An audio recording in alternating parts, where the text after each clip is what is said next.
தமிழகத்தில் 234 தொகுதிகள் இருந்தாலும் விருத்தாசலம் சட்டமன்ற தொகுதியின் குரல் சட்டசபையில் ஓங்கி ஒலிக்கிறது. இதற்கு முக்கிய காரணம் அவர்கள் சரியான சட்டமன்ற உறுப்பினரை தேர்ந்தெடுத்து அனுப்பியுள்ளார்கள். விருத்தாசல சட்டமன்ற தொகுதி வேட்பாளராக வெற்றி பெற்ற திருமதி பிரேமலதா விஜயகாந்த் அவர்கள் இந்த 40 நாட்களில் தன்னுடைய தொகுதிக்கு சிறந்த பணியாற்றிக் கொண்டிருப்பதற்கு அவர் விருத்தாசல தொகுதிக்காக சட்டசபையில் தன்னுடைய கருத்தை ஓங்கி ஒலித்துக் கொண்டிருக்கிறார் என்பதே சாட்சி. என்னுடைய தொகுதியை பற்றி இதுவரைக்கும் நான் பேசவே இல்லை. நான் சட்டமன்ற உறுப்பினராக வெற்றி பெற உறுதுணையாக இருந்த திராவிட முன்னேற்ற கழகத்திற்கும் அதன் தலைவர் அண்ணன் ஸ்டாலின் அவர்களுக்கும் இந்த நேரத்தில் என் நன்றிகளை தெரிவித்துக் கொள்கிறேன். விருதாச்சலம் தொகுதி 2006இல் புரட்சி கலைஞர் கேப்டன் அவர்கள் முதல் முறையாக வெற்றி பெற்று ஒரு சரித்திர சாதனை படைத்த தொகுதி. மீண்டும் அந்த தொகுதியிலேயே என்னை வெற்றி பெற செய்த விருதாச்சலம் தொகுதி மக்களுக்கு என்னுடைய மனப்பூர்வமான நன்றிகளை இந்த அவையிலே தெரிவித்துக் கொள்வதில் பெருமை அடைகிறேன்.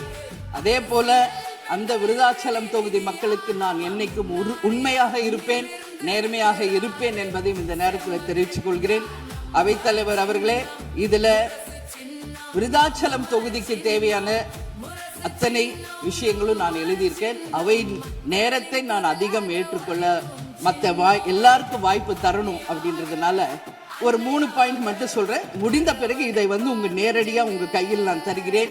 அதை நீங்கள் எடுத்து தீர்மானமாக நிறைவேற்றி தரணும்னு சொல்லி கேட்டுக்கிறேன். விருதாச்சலம் ஒரு மாவட்டமாக அறிவிக்கப்பட வேண்டும் என்று ஒரு நீண்ட நெடிய கோரிக்கை பல ஆண்டுகளாக இருக்கிறது. அதுதான் அங்கு எல்லா மக்களினுடைய விருப்பம். அதை நீங்கள் முதல்வர் அவர்களும் அவைத்தலைவர் அவர்களும் கவனத்தில் கொண்டு விருதாச்சலத்தை ஒரு தனி மாவட்டமாக அறிவிக்க வேண்டும் என்பதை இந்த நேரத்தில் நான் சொல்கிறேன்.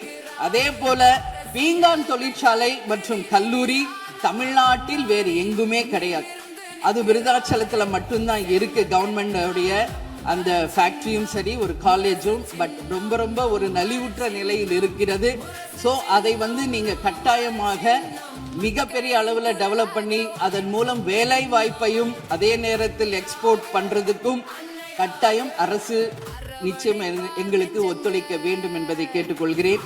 விவசாயம் நிறைந்த பகுதி, அங்கு குடிதண்ணீர்ல மாசு இருக்கிறதுனால நிறைய மக்களுக்கு கிட்னி பாதிக்கின்ற ஒரு நிலைமை இருக்கு.